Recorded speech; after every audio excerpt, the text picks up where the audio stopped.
श्वसन। तीसरा पाचन, डाइजेशन, डाइजेस्टिव सिस्टम।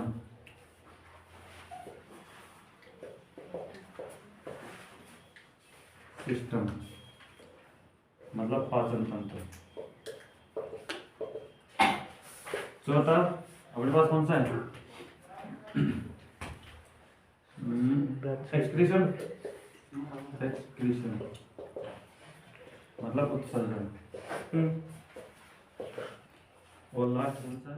सर्कुलेशन, परिवहन, परिसंचरण, सर्कुलेटरी सिस्टम। ठीक है, ये क्या कहता है? परिसंचरण तंत्र। तंत्र। 5 टॉपिक पढ़ेंगे। पहला आएगा कौन सा? ट्रांसपोर्टेशन इन प्लांट्स, जिसको अपन कहेंगे क्या? पादपों में परिवहन। दूसरा देखेंगे रेस्पिरेशन, मतलब मानव में जो श्वसन तंत्र होगा उसका दूसरा टॉपिक पढ़ेंगे। ठीक है।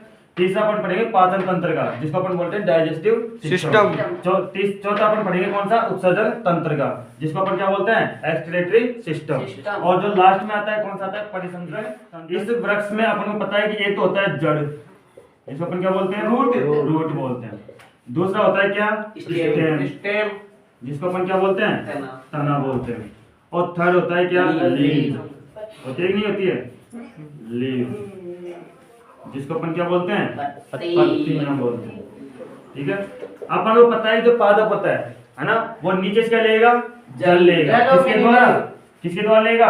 जड़ों के द्वारा। और जड़ों के द्वारा यहाँ से क्या ले लेगा? ये जल ले लेगा, मतलब H2O ले लेगा। और मिनरल में, हाँ मिनरल में अच्छा सुन तो ले, जल लेगा, H2O ले लेगा, और इसके साथ ही क्या ले लेगा? ये मिनरल्स ले लेगा, जिसको क्या बोलते हैं? खनिज लवण बोलते हैं। ठीक है, ये खनिज लेगा। दूसरा अपने पास वायुमंडल है। वायुमंडल से अपन को पता है कि यहाँ पे क्या पाया जाता है?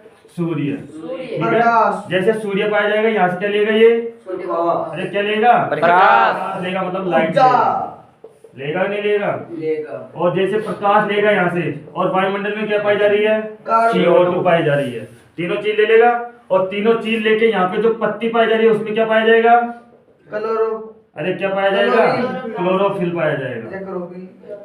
क्लोरोफिल पाया जाएगा। ठीक है, ये क्लोरोफिल क्या करेगा? तीनों को एकत्रित करके किसका निर्माण करेगा? भोजन का निर्माण करेगा। और भोजन का निर्माण करेगा, इसलिए इसको क्या बोलेंगे अपन? स्वपोषी बोलेंगे। क्या बोलेंगे? अपन देखते हैं यहाँ पे क्या ले लिया इसने? H2O ले लिया। वायुमंडल से क्या ले लिया? लाइट और CO2। और जो पत्ती है उसके अंदर क्या पाया जा रहा है? क्लोरोफिल। अपन को पता है जो लाइट होता है उसको अपन किससे डिनोट करते हैं? H से डिनोट करते हैं। H से क्यों करते हैं? क्योंकि H किसकी इकाई होती है? प्रकाश की होती है। किसकी होती है? लाइट की होती है। लाइट की यूनिट है ना। और इस लाइट की जो यूनिट होती है उसको अपन वैसे क्या बोलते हैं? फोटोन बोलते हैं। क्या बोलते हैं? फोटोन। जिसको मिल सकता है ये लाइट ऑफ यूनिट फोटोन। बिल्कुल, जिसको किससे डिनोट करते हैं? H से। ठीक है, जैसे ये सारी चीजें ले लेगा, यहाँ पे क्लोरोफिल पाया जा रहा है, ये क्लोरोफिल क्या कर देगा? इसको भोजन में चेंज कर देगा। और भोजन में अपन क्या किसको बोलते हैं? ग्लूकोज बोलते हैं। ठीक है, जैसे अपन यहाँ पे लेंगे क्या? CO2 प्लस H2O प्लस क्या ले लेंगे? HNO लेंगे नहीं लेंगे? और ये HNO यहाँ पे क्या पाया जा रहा है? क्लोरोफिल पाया जा रहा है। पाया जा रहा है नहीं पाया जा रहा है? तो अपन यहाँ पे देखते हैं, जैसे ये क्लोरोफिल इसके अंदर जाएगा और अंदर जाएगा, तो यहाँ पे क्या किसका निर्माण करेगा? C6H12O6 प्लस किसको देखो करेगा? ये ऑक्सीजन को। प्लस क्या निकालेगा? H2O निकालेगा नहीं निकालेगा? ये तीनों चीजें अपन क्या हो गई? प्राप्त हो गई। अब आप लोगों के एक किस्म जैसे बन सकता है कि जो फोटोसिंथेसिस रिएक्शन है, ठीक है, उसके अंदर मेन प्रोडक्ट को किसका निर्माण होता है? ग्लूकोज। लेकिन उसका जो हेल्पर प्रोडक्ट होता है, जो सहायक उत्पाद होता है, ठीक है, जिसको अपन बोलते हैं उप उत्पाद या सब प्रोडक्ट बोलते हैं। ठीक है, तो वो कौन कौन से होते हैं अपने पास? O2 और H2। आप लोगों की क्वेश्चन में भी आया शायद तक ये, है ना? फोटोसिंथेसिस में उप उत्पाद कौन सा होता है? तो कौन सा होगा? O2 और H2। तो इसको अपन क्या बोलेंगे? ग्लूकोज बोलेंगे। क्या बोलेंगे? ग्लूकोज। ये तो अपने पास ऑक्सीजन है, ये क्या है अपने पास? H2। अब मेरी बात सुनो, जैसे इसने CO2 लिया, इसने क्या छोड़ा? O2। अब O2 कौन लेगा? अपन लेंगे नहीं लेंगे? और अपन वापस क्या छोड़ेंगे? फिर वापस CO2। तो ये साइकिल क्या करता रहेगा? चलता रहेगा। और इसी साइकिल को अपन क्या बोलेंगे? फिर जैव प्रक्रम बोलेंगे। ठीक है, मतलब अपनी शरीर में जितनी भी क्रियाएं होगी, ठीक है, जैसे अपन मेटाबॉलिज्म रिएक्शन बोलते हैं, वो सभी मेटाबॉलिज्म रिएक्शन जिस तरीके से होती है उन सभी को क्या बोलेंगे? अपन लाइफ प्रोसेस बोलेंगे। ठीक है, आगे यहाँ तक समझ में? अब देखो अपने पास ये तो हो गया क्या, किसका निर्माण, भोजन निर्माण। लेकिन अभी अपन ने ये नहीं पढ़ा कि जल को कौन लेके जा रहा है और जो यहाँ पे जो भोजन निर्माण हो रहा है उसको कौन लेके आ रहा है। ठीक है, तो यहाँ पे जो जल है उसको, जल को कौन लेके जाएगा, यहाँ पे पत्तियों तक जाइलम लेके जाएगा। क्या लेके जाएगा, जाइलम लेके जाएगा। ठीक है, जिसको अपन क्या बोलते हैं, आदि दारू बोलते हैं। क्या बोलते हैं, आदि दारू बोलते हैं। ठीक है, ये जाइलम, जाइलम मतलब जल, और ये जल को लेके जाएगा तो फिर फल को कौन लेके आएगा, फ्लोएम। अरे फ्लोएम भी तो पढ़ा था अपन ने। तो ये फल को लेके आएगा कौन, फ्लोएम को लेके आएगा। ठीक है, जिसे क्या बोलते हैं, पोषवाहक बोलते हैं। ठीक है, अब ये पोषवाहक जैसे फल को लेके आएगा, फल का मतलब भोजन को, ये भोजन को लेके आएगा कहाँ पे एकत्रित करेगा, स्टार्च के रूप में, कहाँ पे, जड़ों में, और जड़ों में एकत्रित करेगा तो इसी को क्या बोलेंगे अपन, स्टार्च बोलेंगे नहीं बोलेंगे स्टार्च, या फिर हिंदी में क्या बोलेंगे इसको, मंड बोलेंगे।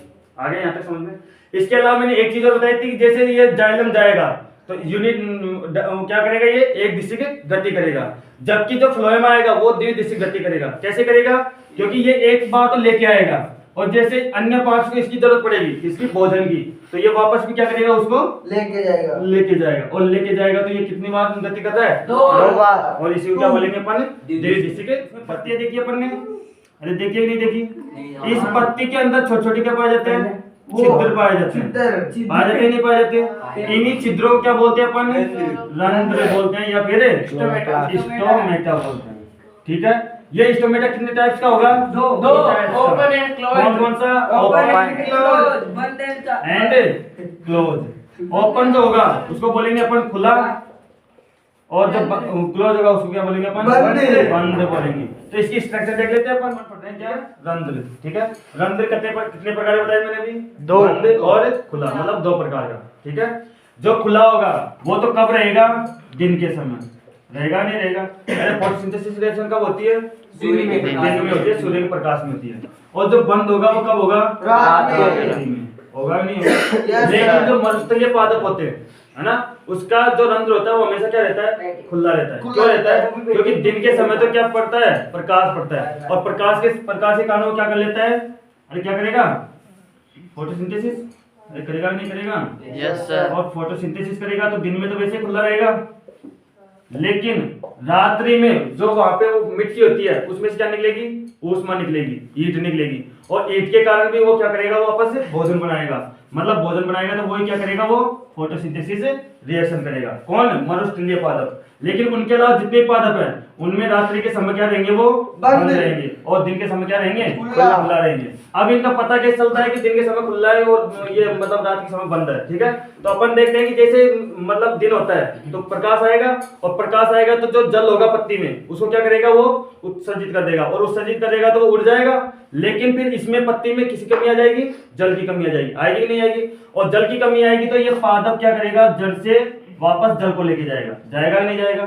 और जल को लेके जाएगा तो रंध्र तक पहुंचाएगा, और रंध्र में जैसे ये जल प्रवेश करेगा तो इसकी जो द्वार कोशिका है वो क्या हो जाएगी, फूल जाएगी। फूलेगी नहीं फूलेगी, और जैसे फूल जाएगी तो ये रंध्र क्या हो जाएंगे, खुल जाएंगे, और खुल जाएंगे तो फोटोसिंथेसिस रिएक्शन होगी। लेकिन रात्रि के समय जैसे प्रकाश बंद हो जाता है तो वाष्पोत्सर्जन क्रिया नहीं होगी, और वाष्पोत्सर्जन क्रिया नहीं होगी तो ये क्या हो जाएंगे, वापस बंद हो जाएंगे, क्योंकि इनमें क्या नहीं रहेगा, जल नहीं रहेगा, और जल नहीं रहेगा तो ये क्या हो जाएंगे, वापस बंद हो जाएंगे। ठीक है। अब